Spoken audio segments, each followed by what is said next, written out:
So what happens when your implant ruptures? I'm just going to go through kind of the down and dirty of implant rupture. It's a little different with silicone implant compared to a saline implant.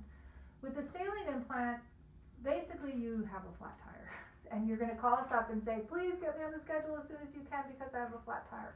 So a saline implant, when it ruptures or leaks or fails, the saline is going to leak out into your body and be absorbed by your body, and essentially you're going to pee it out.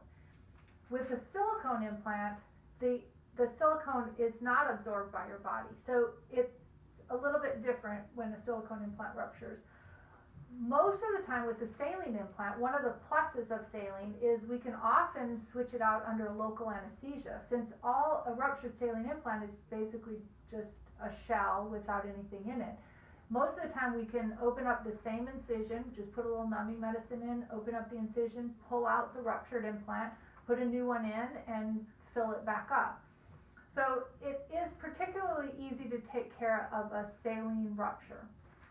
Now let's move on to the silicone gel. If a silicone implant ruptures, contrary to popular belief, the vast majority of the time, the silicone stays inside the scar tissue pocket that forms normally around the implant. So the silicone doesn't leak out into your eyeballs and your fingernails like the internet can lead you to believe. So most of the time, if I would go in on a silicone gel implant, it's going to look just exactly like this. It just might be a little bit kind of sticky. Very, very rarely in the real old implants, the shell itself would be broken, but in the vast majority of the time, the silicone gel stays inside the scar capsule.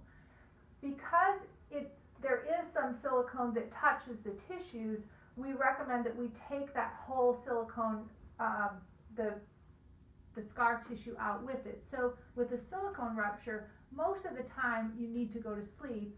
Again, we usually go in through the same incision, so you don't end up with any extra scar.